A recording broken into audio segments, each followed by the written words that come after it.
السلام علیکم ورحمۃ اللہ وبرکاتہ۔ الحمد للہ رب العالمین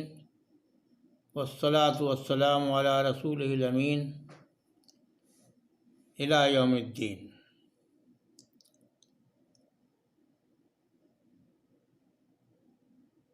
سامعین حضرات، اب تک ہم آپ کو پیغمبروں کی زندگی کے واقعات سے متعلق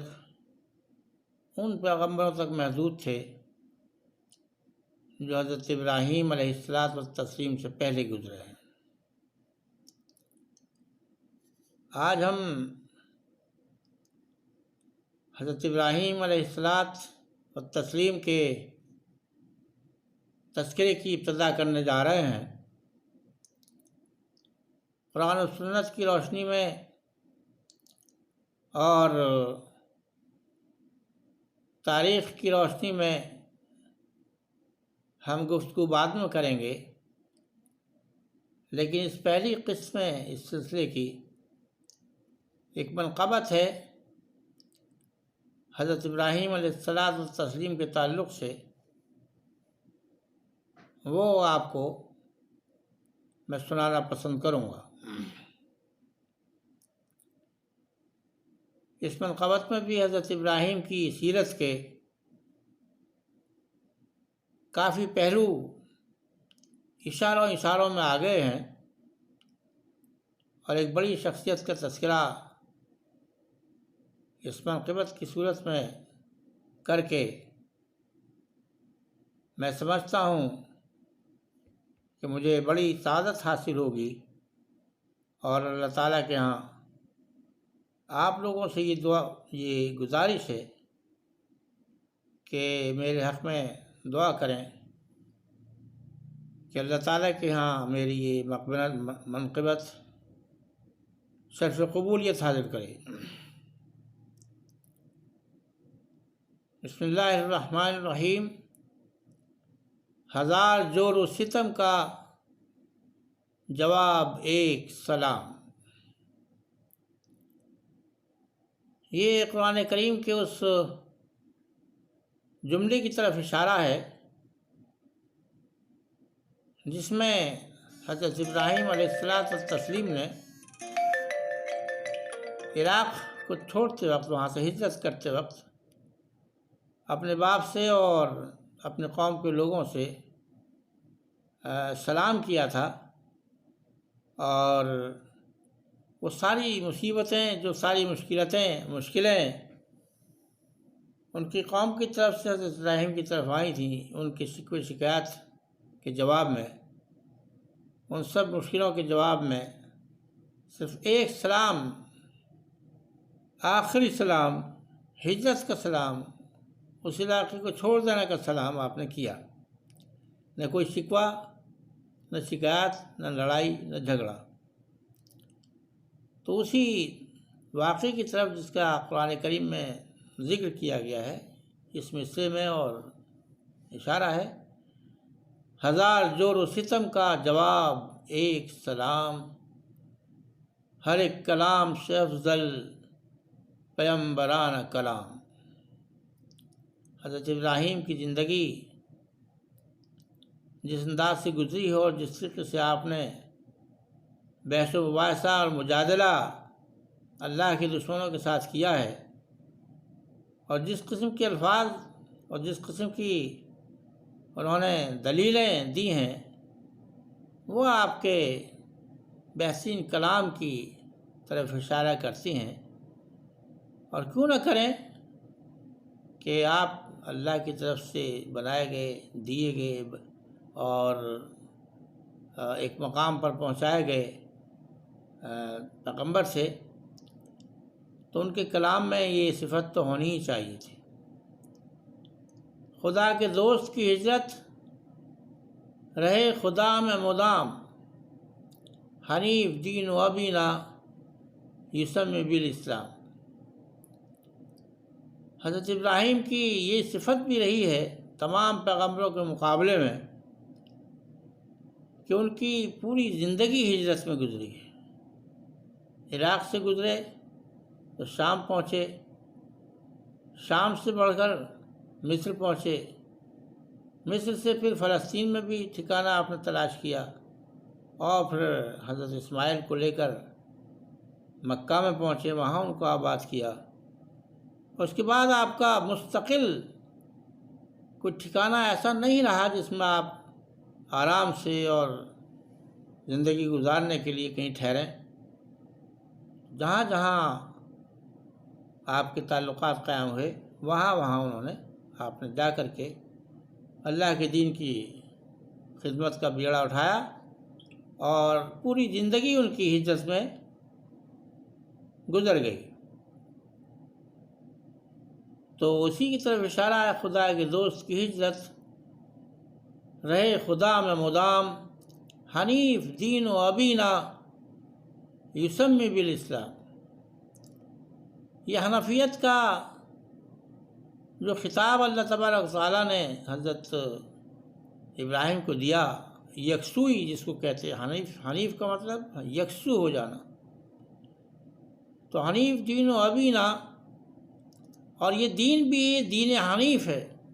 جس میں یکسوئی کی دعوت دی جاتی ہے، اللہ کے لیے اللہ کی طرف یکسو ہو جاؤ۔ تو حضرت ابراہیم چونکہ اللہ کے لیے یکسو ہو گئے تھے تو ان کا لقب بھی حنیف پڑا، اور جس دین کو وہ لے کر کے آئے تھے وہ دین بھی یہی چاہتا ہے کہ اللہ کی اطاعت کے لیے انسان، اس کا بندہ یکسو ہو جائے۔ اور اسلام لفظ جو ہے وہ خود اسی یکسوئی کی طرف اشارہ کرتا ہے، اللہ تعالیٰ کی اطاعت کرنا، اس کی فرمانبرداری میں لگ جانا۔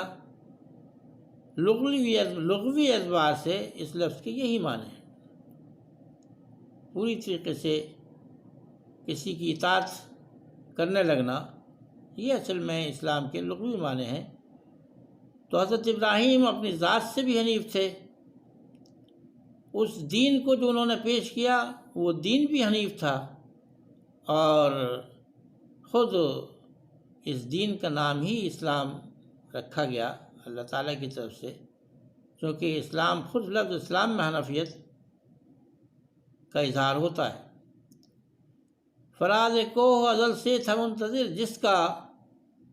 وہ ایک لمحہ قیامت کا کر گیا کیا کام۔ اب یہ اس سفر کی طرف اشارہ ہے اس میں، جو سفر حضرت ابراہیم علیہ الصلوۃ والتسلیم نے حضرت حاجرہ اور حضرت اسماعیل کے ساتھ کیا، ایک ایسے علاقے کی طرف جہاں زندگی کے کوئی آثار نہیں تھے، وادی غیر ذی زرع اسی لیے کہلاتی کہ وہاں نہ پانی تھا، نہ پرندے تھے، نہ پیڑ پودے تھے، نہ باغات تھے، زندگی کا کوئی رمق اس علاقے میں نہیں تھی۔ اور اس طرف اللہ تعالیٰ نے حکم دیا تو حضرت ابراہیم بے تکلف اس علاقے کی طرف چل دیے۔ اور ظاہر ہے یہ واقعہ چونکہ ایک ایسا واقعہ تھا جو ایک مدت پہلے اللہ تعالیٰ کے یہاں طے ہو چکا تھا، اور تو فراز کو ازل ہی سے اس کا منتظر تھا۔ جو اس پہاڑ کی بلندی تھی، جو پہاڑ کا جو وسعت تھی، جو دو پہاڑیاں صفا و مروہ کے نام سے وہاں موجود تھیں، وہ ازل سے اس لمحے کی منتظر تھے، چاہتی تھیں کہ کسی طرح وہ کون سا لمحہ آئے کہ وہ ہمارا اللہ کا وہ نیک بندہ یہاں اپنے بچوں کو، اپنے بچے کو چھوڑ کر کے جائے اور ہم اس کی خدمت میں لگ جائیں۔ یہ فراز کو ازل سے تھا منتظر جس کا، وہ ایک لمحہ قیامت کا کر گیا کیا کام۔ ایک ایسا کام، یعنی قیامت کا لمحہ تھا وہ، لیکن اس نے ایک ایسے اثرات چھوڑے دنیا پر کہ پوری مکے کی آبادی آج جس شکل میں ہم دیکھ رہے ہیں وہ اسی پہلے قدم کا نتیجہ ہے۔ اگر وہ پہلا قدم حضرت ابراہیم نے نہ اٹھایا ہوتا، جس کے لیے خود وہ پہاڑ منتظر تھا، تو پھر یہ آبادی جو آج نظر آ رہی ہے، یا رسول اللہ صلی اللہ علیہ وسلم کے زمانے میں جس قدر آباد تھا وہ علاقہ، یہ کبھی نہ ہو پاتا۔ تو کچھ لمحات ایسے ہوتے ہیں انسانی زندگی میں انسانی تاریخ میں یا قوموں کی تاریخ میں جو بہت اہم قسم کے لمحات ہوتے ہیں اور ان میں بہت ہی اہم قسم کے قدم اٹھائے جاتے ہیں، اور ظاہر ہے اس قسم کے اہم قدم جو ہیں انسان کے اپنے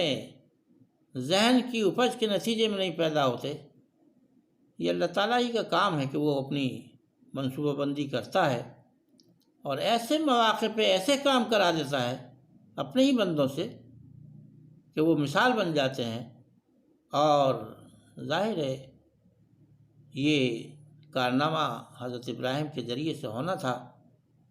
تو یہ ایک بہت بڑا کارنامہ ان کے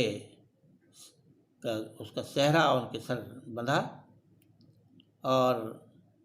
جو احکام اللہ تعالیٰ نے آپ کو دیے مختلف قسم کے، ان میں سے ایک حکم یہ آپ کے پورے انسانوں کے جو امام بننے کی وجہ یہ عمل بھی بنا۔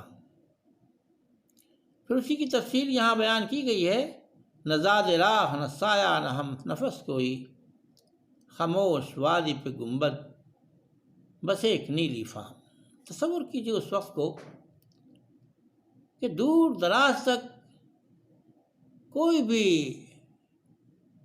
نفس نظر نہیں آتا، یعنی کوئی جیتی جاگتی چیز نظر نہیں آتی۔ حضرت حاجرہ کو جہاں چھوڑ کر کے گئے، حضرت اسماعیل جس طریقے سے وہاں چھوڑا ہے حضرت ابراہیم علیہ الصلوۃ والتسلیم نے، تو وہ منظر یہی ہے کہ دور دور تک سناٹا ہے،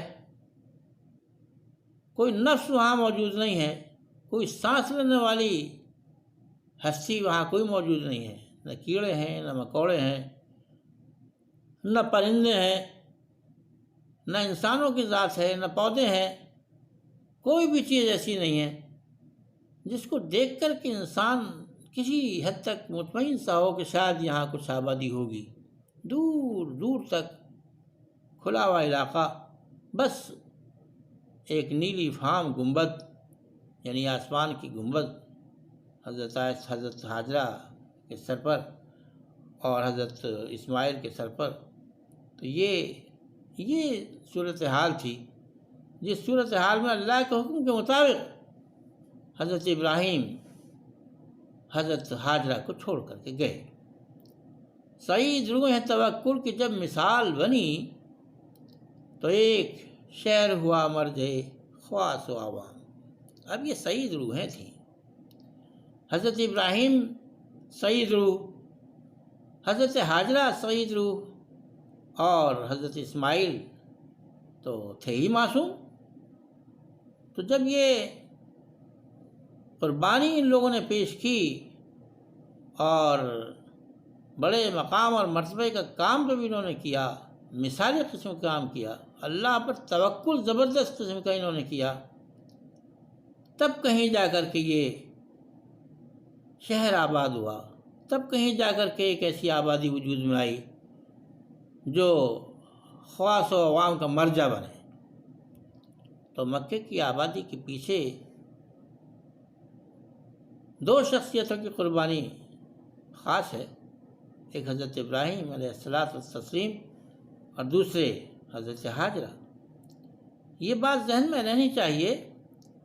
کہ جس وقت حضرت ابراہیم حضرت حاجرہ کو وہاں چھوڑ کر کے جا رہے ہیں، حالانکہ حضرت اسماعیل بچے کی شکل میں موجود ہیں، لیکن ظاہر ہے وہ تو بالکل معصوم تھے، ان میں ان کے توکل کی بات کرنا فضول ہے، غیر ضروری ہے۔ توکل تو اصل میں ان لوگوں نے شو کیا تھا، ظاہر کیا تھا، حضرت ابراہیم نے اور حضرت حاجرہ نے۔ یہاں یہ بات بھی کہنا بہت ضروری ہے کہ دینی کاموں میں یا کسی بھی اچھے اور بھلے کام میں جہاں مرد بہت آگے آگے رہے ہیں، عورتیں بھی اللہ تعالیٰ کے نزدیک کم نہیں رہی۔ اللہ تعالیٰ نے عورتوں کو بھی ایسے مواقع دیے ہیں کہ وہ ان سے کی آزمائش ہو اور وہ اس آزمائش میں پوری اتریں۔ یہ بات معلوم رہنی چاہیے کہ جب حضرت ابراہیم وہاں سے چھوڑ کر کے جا رہے تھے ان کو، تو حضرت حاجرہ نے ان سے پوچھا کہ آپ کیا جا رہے ہیں؟ حضرت ابراہیم کو ہمت نہیں ہوئی پلٹ کے کہنے کی کہ ہاں میں جا رہا ہوں۔ خاموش ہو کر کے کھڑے ہوئے۔ حضرت حاجرہ نے پھر سوال کیا کہ کیا آپ ہمیں یہاں چھوڑ کر چلے جائیں گے؟ پھر آپ کو کوئی ہمت نہیں ہوئی کہ جواب دے پائیں۔ ظاہر ہے بہت ہی نازک معاملہ تھا، یہ بڑا پیچیدہ مسئلہ تھا۔ پھر جب حضرت حاجرہ نے خود یہ سوال کیا کہ کیا آپ اللہ کے حکم سے ہمیں یہاں چھوڑ کر کے جا رہے ہیں؟ ظاہر ہے وہ ایک پیغمبر کی بیوی تھیں اور وفا شعار بیوی تھیں اور اللہ کی رضا میں راضی رہنے والی خاتون تھیں، اس لیے انہوں نے یہ ضروری سمجھا اس مرحلے میں کہ حضرت ابراہیم اگر خاموش ہیں تو میں سوالات کر کے پوری طرح سے معلوم کر لوں، پوری طرح سے اطمینان کر لوں کہ اصل معاملہ کیا ہے۔ تو آپ پوچھتے کیا آپ ہمیں اللہ کے حکم سے چھوڑ کر کے جا رہے ہیں؟ تب حضرت ابراہیم کہتے کہ ہاں اللہ کا حکم یہی ہے۔ تو آپ فرماتے ہیں اگر یہ اللہ کا حکم ہے تو اللہ تعالیٰ ہماری پوری نگرانی کرے گا، اور پورے توکل کے ساتھ انہوں نے یہ بات کہی کہ اللہ ہمارا نگہبان ہے اگر اس کا حکم ہے سو۔ اب ظاہر ہے یہ نگہبانی کا تصور جو ہے وہ بڑا زبردست تصور ہے، اور ایک خاتون کے ذریعے سے یہ اعلان ہو کہ اس بے آب و گیا وادی میں جہاں دور دور تک کوئی سہارا نہیں محسوس ہوتا، وہاں آپ یہ بیٹھ کر کے کہہ رہے ہیں کہ اگر اللہ تعالیٰ نے بھیجا ہے تو وہ ہمیں برباد نہیں کرے گا، وہ ہماری پوری پوری حفاظت کرے گا۔ اب ایک ظاہر ہے یہ بھی ضروری ہے کہ جب حضرت ابراہیم گئے تو کچھ کھجوریں بھی رکھ کے گئے، وہاں کچھ پانی کا انتظام بھی کیا، جو ایک انسان عام احوال میں کر سکتا ہے، کرتا ہے، تو آپ نے یہ کیا۔ لیکن ظاہر ہے یہ زیادہ دن تک تو نہ کھجوریں چل سکتی تھیں نہ پانی چل سکتا تھا، تو کھجور کی تلاش تو یہ کہ وہ کھجور سے زیادہ پانی اہم ہوتا ہے انسان کو زندہ رکھنے کے لیے۔ تو آپ کو یہ فکر ہوئی کہ دیکھوں کہیں یہ جو پہاڑیاں میرے درمیان میں حائل ہیں ان پر چڑھ کے دیکھوں کوئی قافلہ آس پاس سے گزرتا ہو تو شاید وہ کچھ ذریعہ بن جائے۔ توکل تو تھا ان کو اللہ پر، لیکن توکل کا مطلب بھی وہ اچھی طرح جانتی تھی، سمجھتی تھی، معلوم تھا انہیں کہ توکل کے کیا معنی ہوتے ہیں۔ توکل کے معنی یہ نہیں ہوتے کہ بس ہاتھ پہ ہاتھ رکھ کر کے بیٹھے رہو اور انتظار کرتے رہو کہ اللہ کیا کرتا ہے، نہیں، بلکہ اپنی حد کے اندر جو بھی کچھ کوشش انسان کر سکتا ہے وہ کرے اور پھر اللہ پر توکل کرے۔ چنانچہ حضرت حاجرہ نے صفا اور مروہ پر چڑھ کر کے یہ دیکھنے کی کوشش کی کہ آگے کہیں کوئی قافلہ گزر رہا ہو تو شاید میں آواز دوں اور اس سے کچھ مدد کا ذریعہ بن جائے۔ تو یہ اسی کو میں نے اشعار کی شکل میں ڈھالا ہے۔ صفا و مروہ کی آنکھوں میں جھانک کر دیکھو، صفا و مروہ کی آنکھوں میں جھانک کر دیکھو، بلیغ صنعت عالی میں عورتوں کا مقام۔ یہ منظر جو حضرت حاجرہ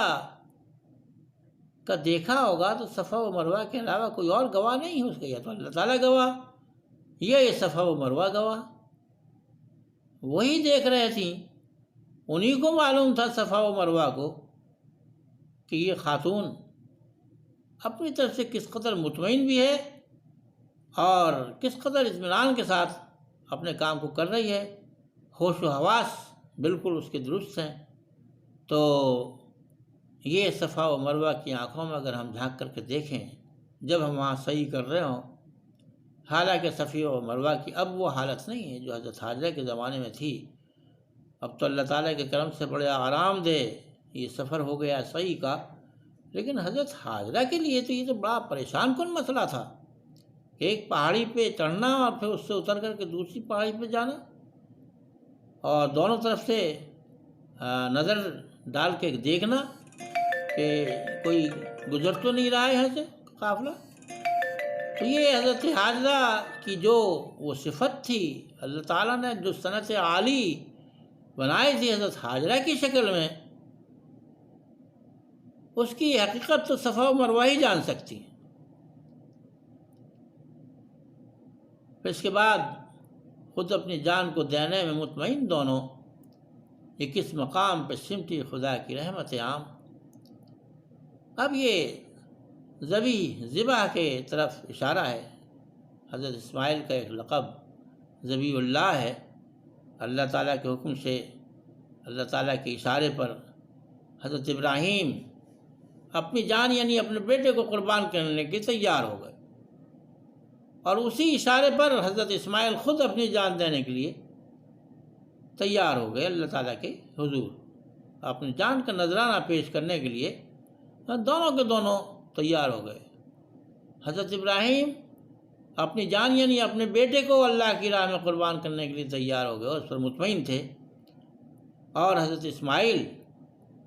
خود اپنی جان دینے کے لیے تیار ہو گئے اور اس پر مطمئن تھے۔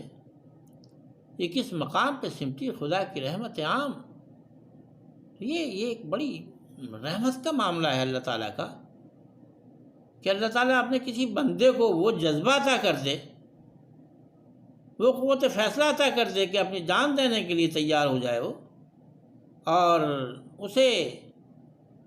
کوئی تردد نہ ہو اس میں، بلکہ مطمئن ہو وہ اس میں۔ تو اس شعر میں اسی طرف اشارہ ہے، خود اپنی جان کو دینے میں مطمئن دونوں، یہ کس مقام پہ سمٹی خدا کی رحمت عام۔ بس ایک اشارے میں دہلیز کو بدل ڈالا، بس ایک اشارے میں دہلیز کو بدل ڈالا، کہ لیت و لال سے برتر ہے محسنوں کا مقام۔ یہ ایک روایت کی طرف اشارہ ہے۔ اس روایت کے سلسلے میں لوگوں نے کچھ کلام بھی کیا ہے، کچھ تردد کا اظہار کیا ہے، لیکن اس کا امکان بھی ہے کہ شاید یہ واقعہ صحیح ہو۔ حضرت ابراہیم چونکہ عام طور پر سفر میں رہتے تھے، بہت کم اپنے بیٹے سے ملنے کے لیے آ پاتے تھے، ان کا تو دور دراز تک کا علاقہ اس کو کور کیا کرتے تھے۔ حضرت لوط کے علاقے میں بھی جا کے دیکھتے تھے، اور ادھر فلسطین میں جو بستیاں تھیں وہاں بھی دین کا کام کرتے تھے، مصر کے علاقے میں بھی وقتاً فوقتاً جانا رہتا تھا۔ تو آپ کا مکے کی طرف لوٹ کر کے آنا اور حضرت اسماعیل سے ملاقات کرنا کافی عرصے کے بعد ہوا کرتا تھا۔ تو ایک مرتبہ آپ آئے گھر پہ، تو حضرت اسماعیل تھے نہیں موجود، ان کی بیوی سے ملاقات ہوئی، بیوی سے حال احوال پوچھا حضرت ابراہیم نے، تو اس نے رونا شروع کر دیا اور احوال بتانا شروع کر دیا، شکوے شکایت، اللہ سے بھی شکوا اور حضرت اسماعیل سے بھی شکوا، اپنے جو دکھ درد کا اور مشکل کا، تنگی کا جو دور گزر رہا تھا اس کا تذکرہ انہوں نے ان سے کیا۔ اب ظاہر ہے کہ ایک ایسا شخص جس کو وہ نہیں جانتی، جو ایک مسافر کی حیثیت ان کے نزدیک ہے، حضرت اسماعیل تو پہچان لیتے، لیکن وہ ان کی بیوی تو ان کو نہیں جانتی تھی، انہوں نے پہلی مرتبہ دیکھا تھا، اور ایک انجان آدمی سے اپنے گھر کے حالات بیان کرے اور اس انداز سے کہ وہ برائی کی نوبت آ جائے اس میں، اور اپنے شوہر کی اس میں برائی کا پہلو نکلتا ہو، تو یہ ایک پیغمبر کی بیوی کے لیے تو بالکل بھی موضوع نہیں ہے۔ تو حضرت ابراہیم اشارتاً ان سے یہ کہہ گئے کہ جب اسماعیل لوٹ کر کے آیا تو ان سے کہنا کہ وہ اپنی دہلیز کو بدل دے۔ حضرت اسماعیل جب لوٹ کر کے آئے تو انہوں نے اسی طرح سے کہا، حلیہ وغیرہ بتایا، تو حضرت اسماعیل پہچان گئے، انہوں نے کہا ٹھیک ہے، وہ میرے باپ تھے، اور وہ یہ کہہ کے گئے ہیں کہ میں تمہیں طلاق دے دوں،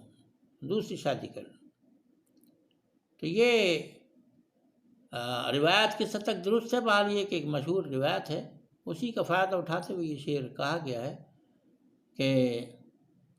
بس ایک اشارے میں دہلیز کو بدل ڈالا، کہ لیت و لال سے برتر ہے محسنوں کا مقام۔ اس میں بھی حضرت اسماعیل کی کے مقام و مرتبے کا اشارہ ملتا ہے کہ پیغمبروں اور محسنوں میں کہ یہاں لیت و لال نہیں ہوتا، ایسے نہیں ویسے اور کیوں اور کیسے والی بات نہیں ہوتی،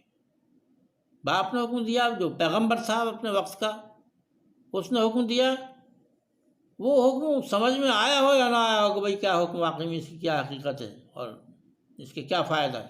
لیکن اس پر انہوں نے عمل کیا۔ لیت العال کا معاملہ محسنوں کے اندر نہیں ہوا کرتا۔ اس کے بعد ہر ابتلا سے گزرتا گیا وہ پا بثبات، تو ایک مقام پہ ٹھہرا لکل انس امام۔ یہ قرآن کریم کی ایک آیت کی طرف اشارہ ہے جس میں اللہ تبارک تعالیٰ نے کہا ہے کہ جب ہم نے ابراہیم کو